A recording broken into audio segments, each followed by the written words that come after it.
Kalau kita faham rumahku syurgaku, rumahku ada apa? Ada swimming pool.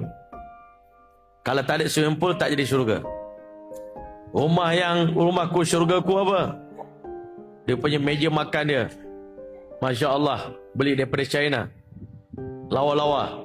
Bilik tidur di master bedroom dia, pakai tilam jenama apa? Kita kata itulah syurgaku. Dalam Islam, rumahku syurgaku adalah rumah yang di dalamnya ada baca Quran, itulah syurga. Rumah yang tak baca Quran di dalamnya seperti rumah yang ditinggalkan kosong. Nabi kata jangan jadikan rumah kamu seperti kubur. Rumah yang tak ada disebutkan nama Allah di dalamnya umpama kubur, gelap, tak ada berkat. Ahli rumah tangga tu saling benci-membenci, saling bermusuh-musuhan. Tuan-tuan mulia, Masya Allah, kita nak jadikan rumah kita syurga, hari-hari baca Quran. Kita ada seorang ustaz di Mekah, Ustaz Zul Ihsan. Saya pergi rumah dia, anak dia lepas isyak terus tidur. Tapi esok lepas subuh, sebelum pergi sekolah, semua anak-anak dengan ayah dengan mak dia ngaji sama-sama. Semua ngaji. Saya ada kawan seorang nama Pakcik Safarudin. Dia driver taksi di Australia.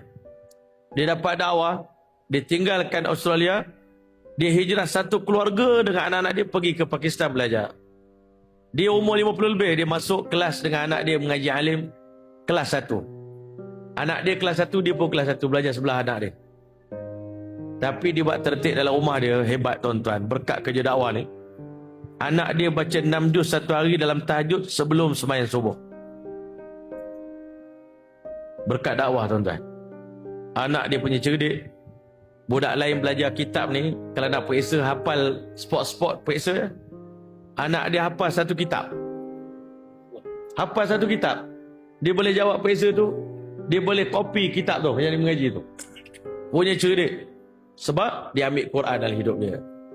Jadi kan itu insya-Allah tuan-tuan mulia, orang yang ada anak lelaki, anak perempuan, ayah saya dulu kalau jumpa kawan-kawan yang buat dakwah ni ataupun yang tak buat dakwah, tanya anak berapa orang? Anak 10 orang. Berapa orang hafiz Quran? Ayah saya gitu je. Berapa orang hafiz Quran? Tak ada lagi cikgu. Takkan tak nak seorang anak hafiz?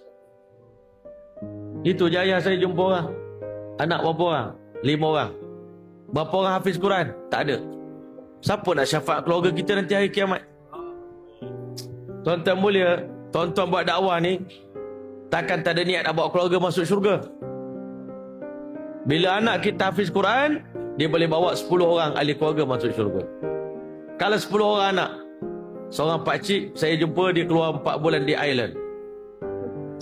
Saya tanya pakcik macam mana? Alhamdulillah Ustaz, anak saya 16 orang hafiz Quran. Menantu saya pun 16 orang semua hafiz Quran. Saya kata rahsia, apa rahsia pakcik? Hebatnya pakcik ni. Saya yang Maulana pun, anak saya susah nak jadi hafizah. Kenapa pakcik boleh berjaya?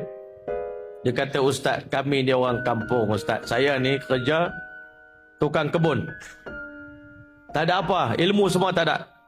Saya ikut dakwah ni, saya tak buat apa-apa. Saya hanya ikut yang ulama kita suruh saja. Ulama suruh buat gas seminggu sekali, saya buat. Ulama pesan balik buat taklim, saya buat. Ulama suruh saya keluar 4 bulan, saya keluar. Saya tak buat apa, saya ikut yang ulama suruh je. Kita orang bodoh. Yang lain tu semua Allah buat, dia kata. Kita buat apa yang ulama suruh buat, yang lain tu Allah buat. Boleh insya-Allah? Kita buat je gas, kita buat je taklim, baca Quran dalam rumah insya-Allah. Baca taklim, baca hadis di rumah kita insya-Allah. Yang ketiga insya-Allah musyawarah dalam rumah kita. Hari-hari kita buat mesyuarat. Yang keempat insya-Allah di rumah kita kena ada muzakarah 6 sifat para sahabat pada anak-anak kita. Dan yang kelima, kita kena ada budaya tashkil. Kita hari ni nak ajak kawan, sekarang ni kita kena ajak isteri dan anak-anak kita dulu ke jalan Allah. Boleh insya-Allah?